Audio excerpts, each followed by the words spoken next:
This is it, my friends. Fall is upon us. Leaves are beginning to change their colors, mornings are pretty cold, and it seems like half the people are sick. Yep, we have definitely left the summer months behind us here in New York City. However, at the end of September, I did travel to Manhattan and recorded what you are seeing right now. I want to show you where in the city you can see a piece of an actual Berlin Wall, as there are only 2 locations like that in the whole city. One of the places is in Lower Manhattan by the Freedom Tower.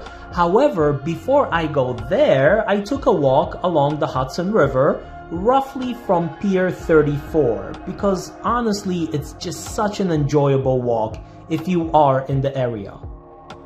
It's an interesting pier because here you have the ventilation tower for the Holland Tunnel, which runs right underneath, and it's a car tunnel connecting New York City with New Jersey. Inside of that building are huge fans which are circulating clean air into the tunnel and sucking out the polluted one, which is created by car exhausts, essentially. That is really one interesting thing about the city, coming across structures and places like these, which might seem like no big deal or even somewhat out of place, and yet are so vital in the everyday life of the city itself. As we come closer to the Freedom Tower, take a look at this cool playground. One thing I love about these new playgrounds in the city is that they are beginning to have their own personalities, their own uniquenesses, like this one. It is something you certainly did not see with the older playground, where for the most part they all sort of looked similar no matter where you went. Now, even as an adult, it is hard to pass something like this without having your eyes be directly drawn into it. So, good for the designers, as these things, even the playground themselves, come together to create really beautiful, pleasant neighborhoods. On Pier 25, we have a ship from the US Coast Guard, Lilac. The reason this ship is so special is because it was built in the 1930s and it is steam-powered. So even though diesel engines began to replace steam power, they were still being made. And I believe, if I'm not mistaken, it's really only after World War II that steam-powered ships really fully begin to fade away from the scene.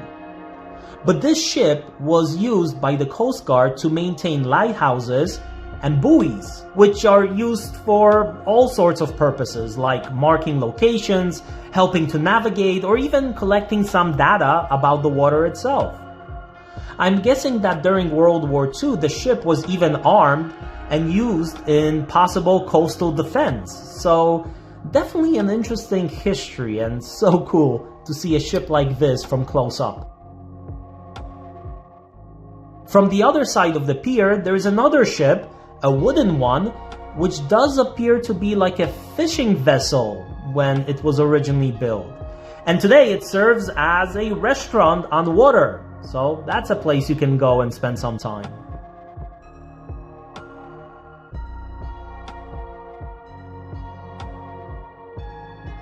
But we also have volleyball, mini golf, so there's really a lot of activities here, not just sightseeing and walking around. And then, as we inch even closer to our destination, we have Battery Park City, which was created at the end of the 1960s. The soil and the debris that was excavated for the building of the World Trade Center towers, and even other projects around the city, was used to fill in this spot, extending Manhattan and creating this new neighborhood.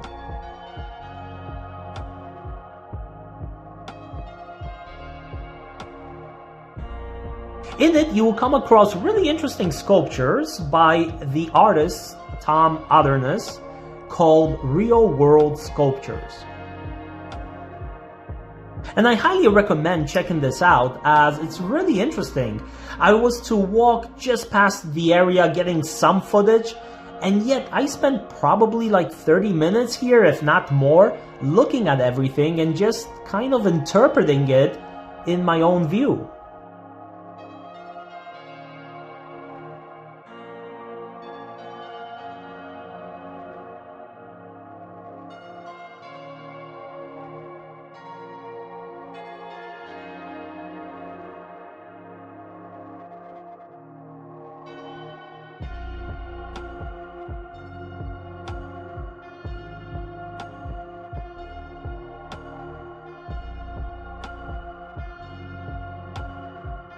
And at this point, if you get a little bit tired of walking and sightseeing, you can always sit down and relax next to this gorgeous lily pond.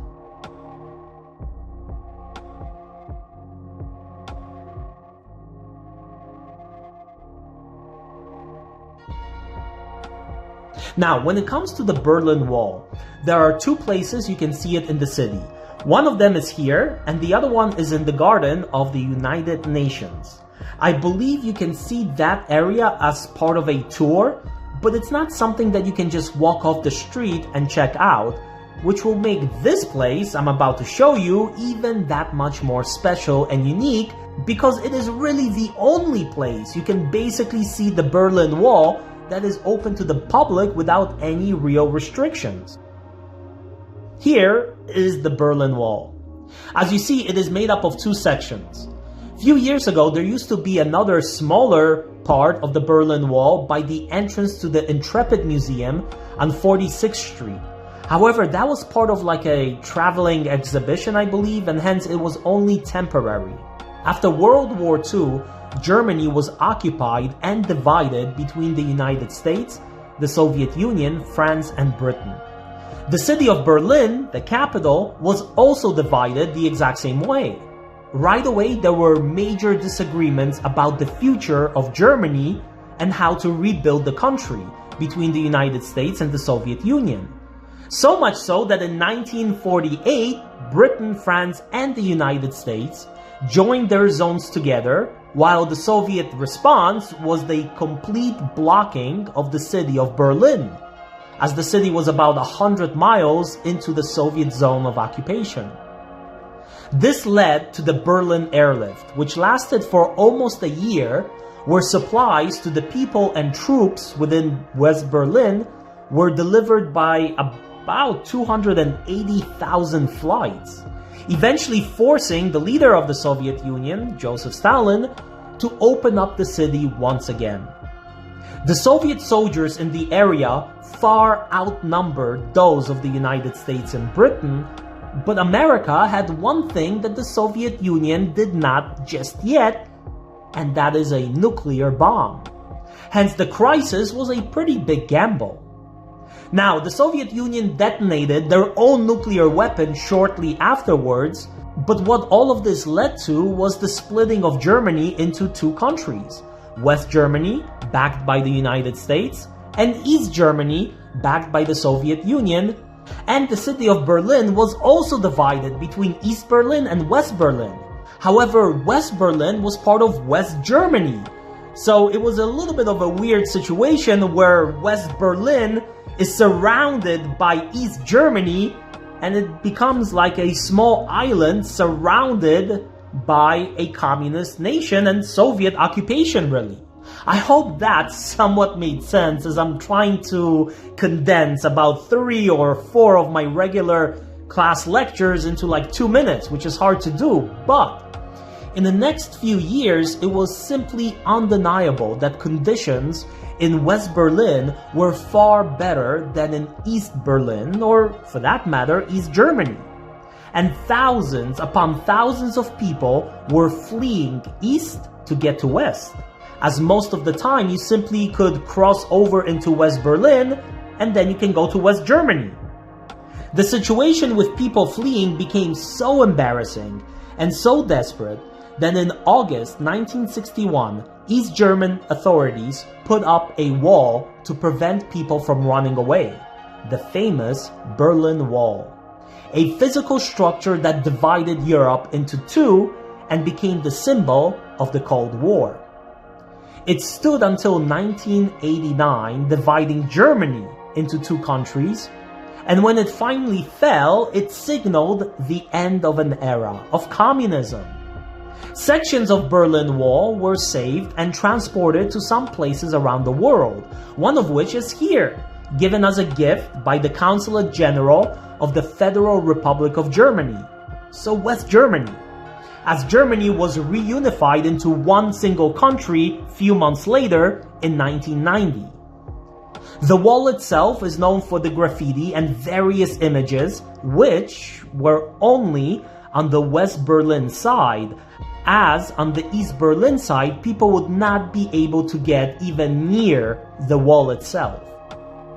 So it is cool to have a piece of that history here in the city. And I am glad I filmed it, as next year I will be working on a new course which I will try to offer to my students, and the Berlin Wall will play a significant role in that class along with New York City. Hence why I like walking around a bit and collecting some of these videos at this point.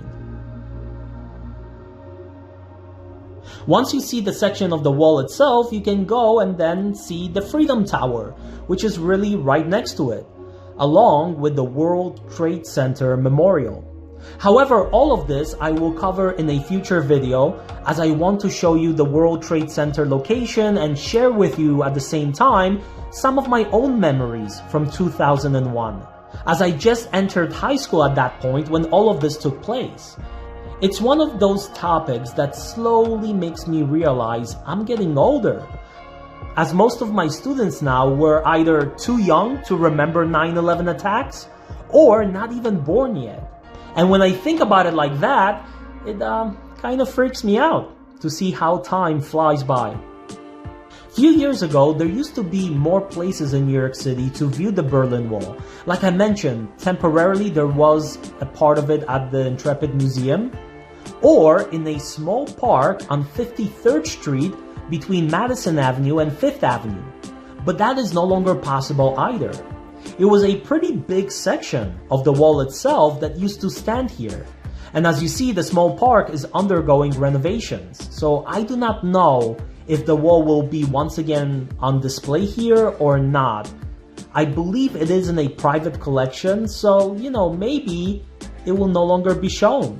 Maybe, I don't know, changes in temperature, moisture, salt being used in winter months to melt the snow, all these cause the wall to somewhat deteriorate.